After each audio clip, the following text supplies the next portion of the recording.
We have another very major issue facing our community that this body should really address fully. I'm not sure that we're going to have time to do so in the 15 minutes we have remaining here. So I would invite up our Land Development Code staff to present, to provide some context for their presentation, and I would invite our community members. I think these two issues really are very tied together. I'm very curious about some of the comments that were made in the course of this conversation about how the Land Development Code might impact some of our existing schools. And I think that is definitely an issue that the Joint Subcommittee has contemplated in the past, how some of the land use changes could impact both positively and negatively school enrollment and school situations. And so I would again just echo my suggestion from earlier that we see if we can identify. This is also on a very fast timetable. And I would ask that we kind of look at our calendars and see if we can come up with another time for a meeting. I know it's very hard to do so. But let me recognize Trustee Mathias. Thank you, Councilmember Tovo. So I would just like to say on behalf of the trustees who are here, I don't want to speak for us, but we are here as a resource to you as elected officials. That is to say, we, as you can imagine, these are some complex decisions that affect families that we take extremely seriously. We've been attending, we are volunteers here, but attending, I don't know how many hours of community meetings between us all. So happy to bring to you, I'm happy to call your offices right now and schedule time with each one of you if it helps for you to understand the situation that we are in as a district. We need to close schools, and there are various constraints that we have, and of course a timeline that is far from ideal that we're working with. So appreciate y'all.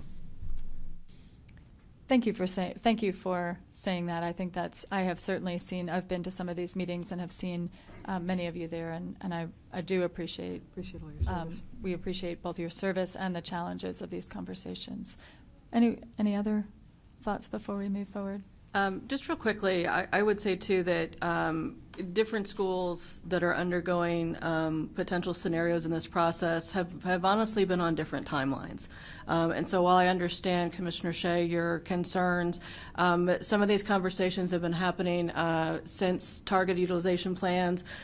Two of the schools in particular that received a $25 million project in the 2017 bond, their communities decided almost 3 years ago now which would get the modernization project and knew that it necessitated a consolidation.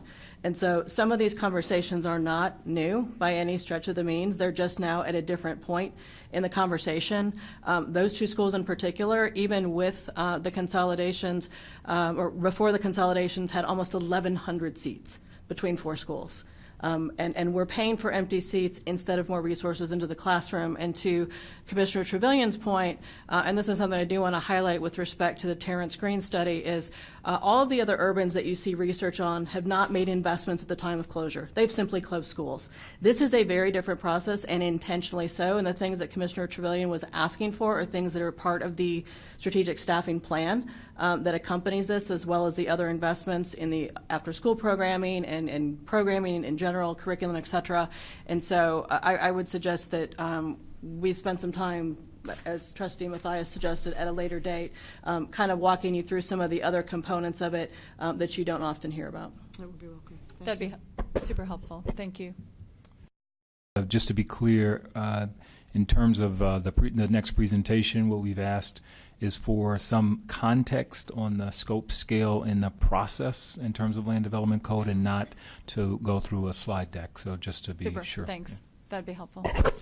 Good afternoon, Anique Baudet, City of Austin, and Brent Lloyd and I are, Brent joins me this afternoon, are co-leads on land development code, and as was mentioned, as early as this morning, we're meeting with AISD staff, and we've had several other meetings about a month ago after the release of the draft code map and staff report. So I'm just going to give about a 2-minute overview of where we are in the context of schools relevant to this committee, and then Brent will add a few comments, and then we're really here as a resource with this unique body to answer questions about the focus in on schools. So on May 2nd, City Council gave clear direction to staff, the city manager and staff, on some key policy items related overarchingly to housing capacity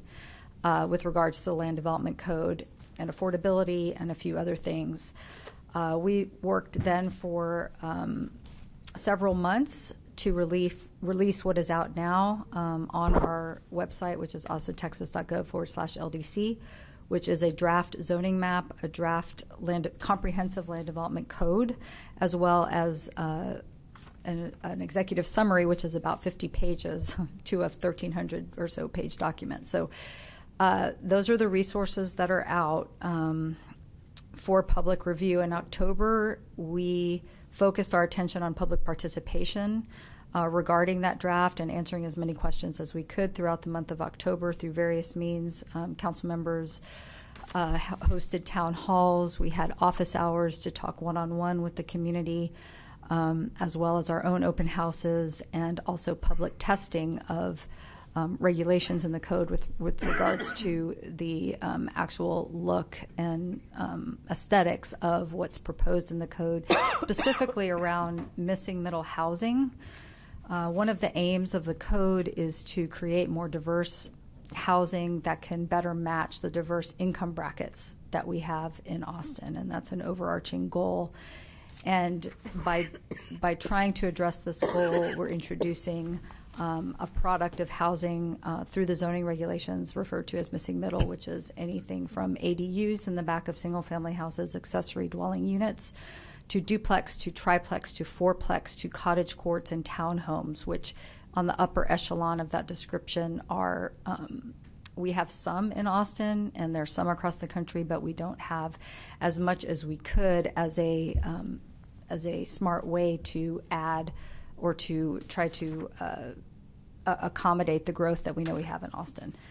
So with that, of course, there's a lot of talk and a lot of nuance around how are we treating the schools from parking overflow, and also with regards to types of housing and how that might affect school district. And so we've been talking a lot with the planners, and right now where we are is looking at secondary criteria in coordination with the planners at AISD for how we might continue to add housing capacity in a way that meets the goals of the council direction in high opportunity areas, and how that might be coordinated with schools. And so with that, I'll hand it over to Brent. Thanks, Anique.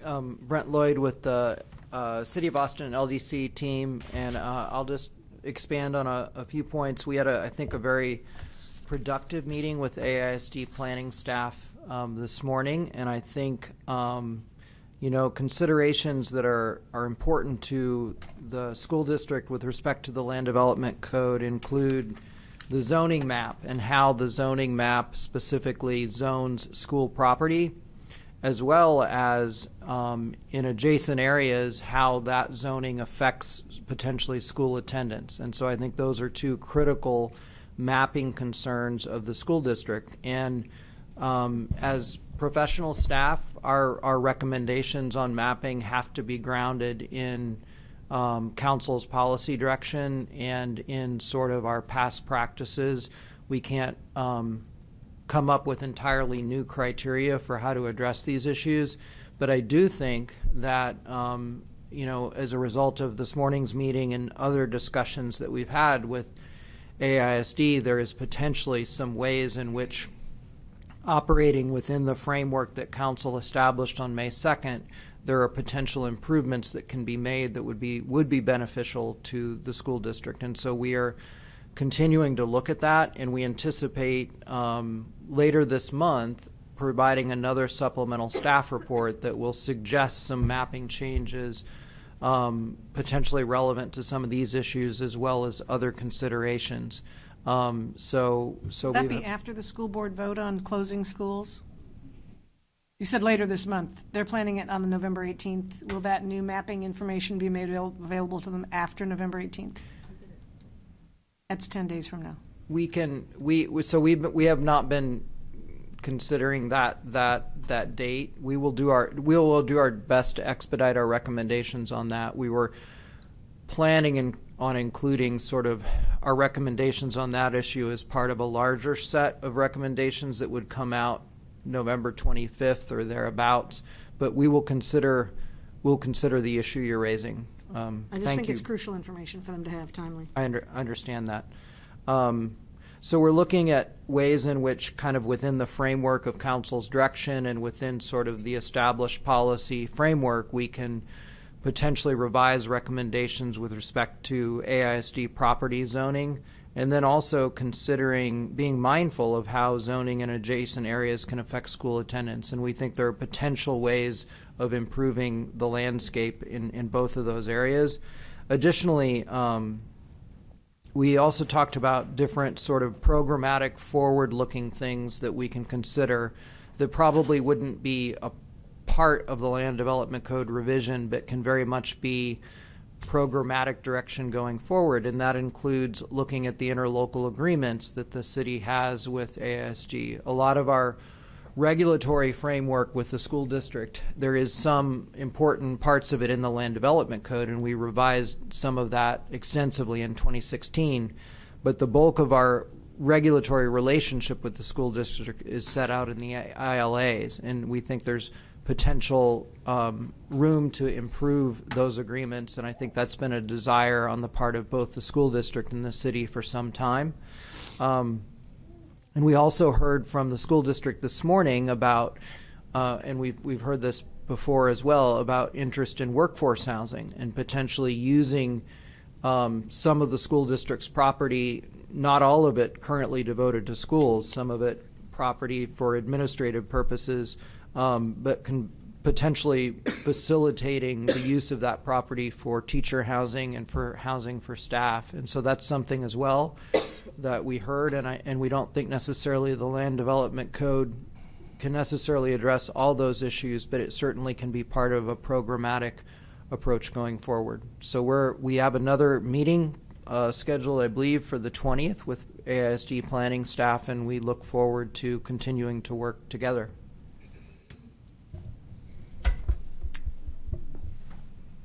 Are we looking for questions? Commissioner Shea.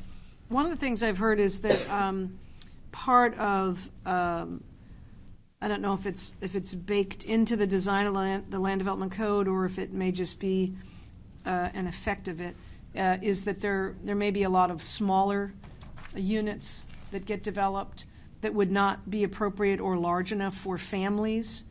And I've heard a concern that this might have an impact on further impact on school attendance in the urban core. Can you speak to that? That is something we were discussing with staff, and it's hard for the code to. We can dictate the overall size, and to some extent through the affordable housing program, mimicking the unit size and bedrooms and that sort of thing. But yeah, that is something that we're talking about with them.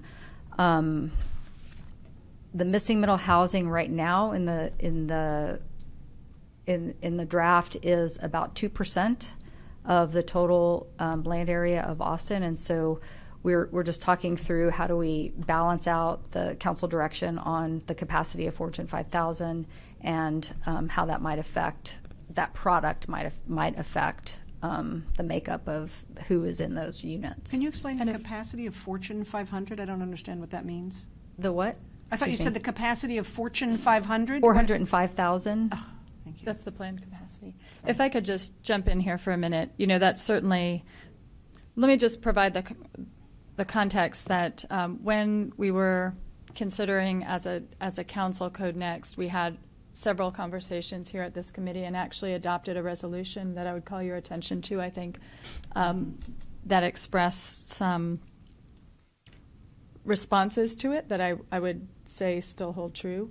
And that was an issue we discussed about whether or not the kind of proposed rezonings could have an impact on attendance. And I would just say the 2% is citywide. As I look at the districts that fall within the central neighborhoods that I represent, there are, in some cases, I would say, proposed upzonings for nearly 50% of the housing stock within those neighborhoods, Delwood 2, Heritage, some of the other neighborhoods. So if you look at tracts that are currently able to build as many as 2 units and could, under the new code, build as many as 11, you would certainly be looking at smaller units. And so that's, I think it could potentially have a big impact on neighborhood schools, at least within the neighborhoods with which I'm most familiar. And so you're saying it could proliferate the redevelopment of smaller housing units that would not necessarily have enough capacity for families, and that could further ratchet down school attendance. Yeah, one of the questions I've submitted to the portal and may have an answer back, I think some of my questions have been answered, is sort of how that capacity breaks down district by council district, and how much of that is contemplated to be redevelopment versus new construction on vacant land. You know, in some of our very built-out neighborhoods, the capacity that's being projected would be largely redevelopment of existing stock. And so, you know, as I look back at the joint subcommittee's Code Next resolution, there was a recommendation that the code should encourage the preservation of older, market affordable, single-family detached homes, duplexes, and multi-unit housing by not increasing entitlements on existing properties without a clear affordability requirement. That was not the policy direction, largely not the policy direction that council gave, and so that is not Unfortunately. while there are affordability provisions within the code and you can get more units on tracts if there is an affordability component, there are certainly lots of properties that are contemplated for increased entitlements without including that affordability provision. And do I understand that the affordability component is optional? It is. It's voluntary in the sense that in order to get the higher units, as Councilmember Tovo indicated, it's a bonus. So in order to get the higher units, there has to be a commitment to affordability, and at that point, it's binding for the term of the affordability. But the lower level, the base level of entitlements can be built without providing the affordability. And have you made assumptions about how much affordability, how many affordable units might increase under these scenarios? Because I've heard the Land Development Code portrayed almost exclusively as the solution to the lack of affordable housing in the urban core. So are there assumptions in some of your work about how much affordable housing might actually occur? Yes, and the Land Development Code at no time has been represented as a solution to the affordability. I'm not saying problems. that you have. I've heard it portrayed in political settings and by advocates as this is the cure. This is how we'll get more affordable housing. And my understanding all along has been that it's been optional. And for people who are redeveloping land and who are wanting to make money on that redevelopment, I don't see how they're truly incentivized to build more affordable housing. So I'm just wondering what your assumptions are, if any, with this Land Development Code about how much new affordable housing may come on. Is it 9,000? I think there are roughly 9,000 affordable units that are anticipated to result from the code through the density bonus programs. And then additionally, while a lot of the missing middle housing will not be capital A affordable, there's I think an assumption that some of the multi-unit residential products will be more affordable than new single-family homes. So it's a combination of sort of multi-unit residential, which will provide a range of housing choices, and also works with other city goals in terms of having density closer to transit. And then coupled with a broader and more robust use of our density bonus programs to produce more truly affordable units. And I think the number, and I don't have the number at the top of mind, but I think it's around 9,000 units. It would be useful if you have more detail on that to send it to us. I'd be very interested to see the homework behind it. Sort of what's the assumption if you get 180,000 new units or something, whatever that number is this a 2%, whatever it is. I'd just like to see the math behind your assumptions. I guess my question as it relates to our density bonuses is, are we keeping documentation on the history of our density bonuses? I mean, are they binding? And I know that at times developers will agree to it on the front side, but the question is, when we actually get these things built and sold, are they building affordability? Is it enforceable, or is it still not enforceable? And ultimately, they become whatever the market brings you. When a developer takes the bonus and gets the additional entitlements, the code makes the affordability at that point ceases to be voluntary. The voluntary character of it is at the front end when the developer is deciding whether to take the bonus. And we have, NHCD has an enforcement program and a monitoring program. And additionally, we believe that the draft code includes improvements to sort of shore up and strengthen the enforceability of the covenants and other agreements that are recorded as a condition to participating in the density bonus program. So the city staff that administer the program are committed to maximal enforcement of it, and we believe that we have solid programs in place to do that. Not trying to cast aspersions. I understand that it's a state law program and not a local problem. But what I'm interested in is knowing the number of affordable houses after they're built, how many units are built at the level of affordability that we thought we were agreeing to when we signed the contract.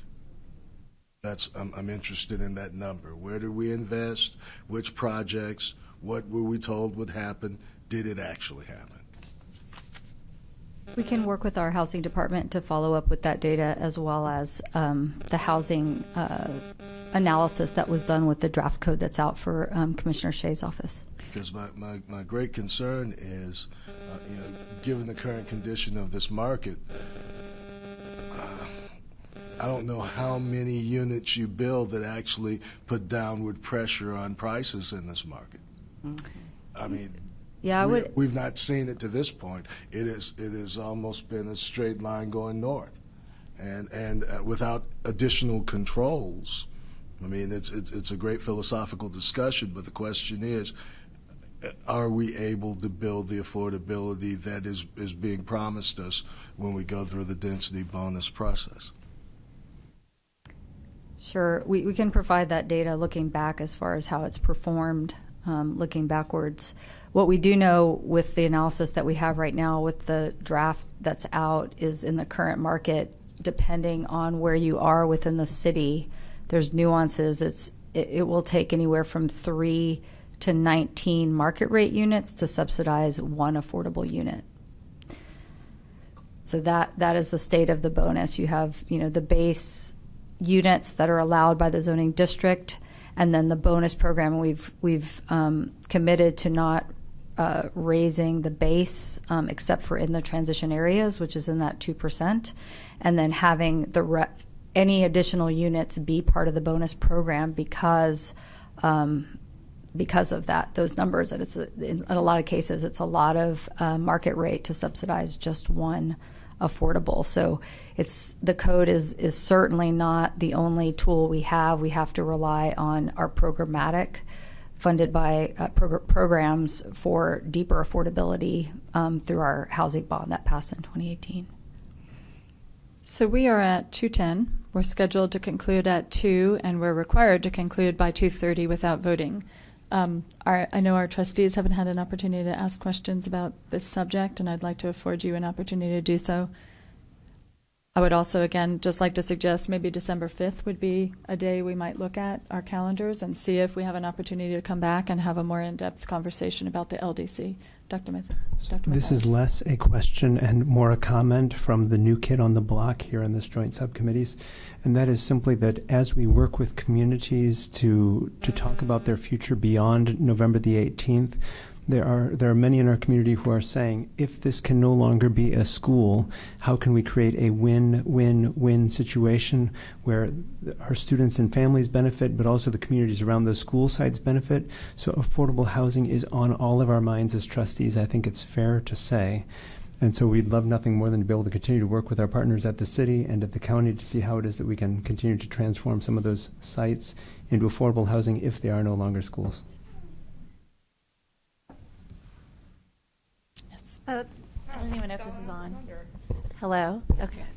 So there was some discussion earlier about charter schools, and I was just curious to know a little bit about if the zoning regulations were different for traditional public schools versus charter schools. No, under state law, charter schools are public schools, and public schools have to be regulated uniformly. And so there are some differences, though, in the sense that we have statutory authority to enter into regulatory interlocal agreements with AISD.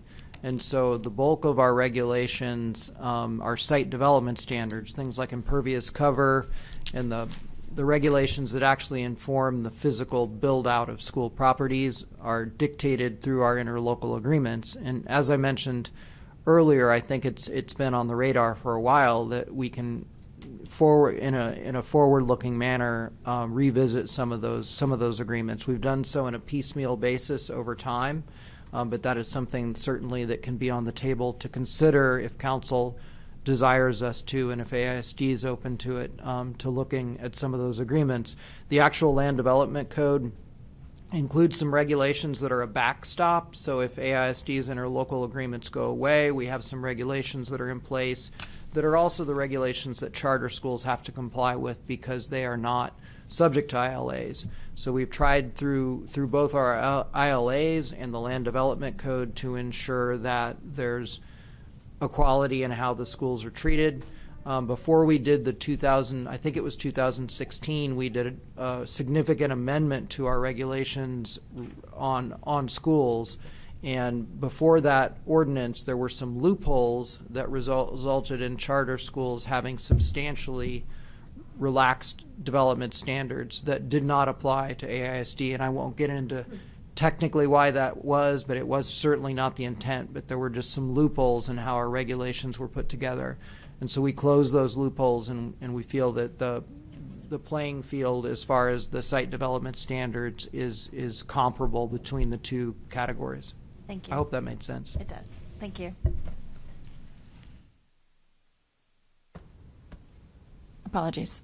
Councilmember Alter. Did you want to? Did you want to follow up on? No, the only thing I was going to comment on is that, there's different levels of affordability for the families that we serve, and sometimes what is considered affordable is not actually, nor is it family friendly when you look at so much of the density that we have that's still available on the market today.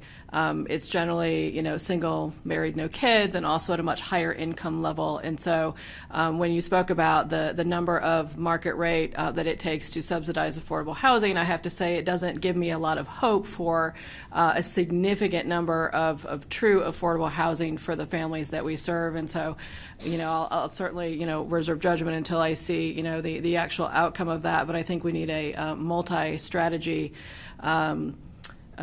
scenario in order to really ensure that we can't put all of our ducks in one basket, so to speak, or eggs rather, not ducks.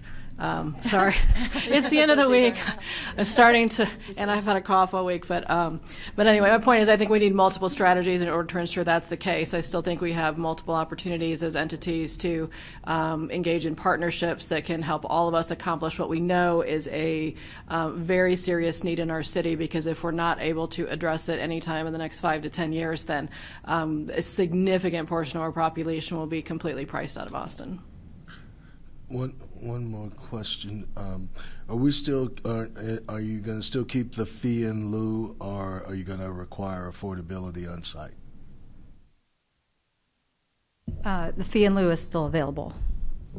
And so they could choose that versus building the affordable housing. Not always, and I wish I knew. The neighborhood housing is not here today, but there are criteria they use to determine whether to accept a fee in lieu. So there's not always just an automatic right to use the fee in lieu, but it is available as an option where it's deemed appropriate, and neighborhood housing could speak more definitively to that. And can you quickly encapsulate for us what the provision is? As I recall, it was 1 unit, or the percentage varies based on the area of the city you're in.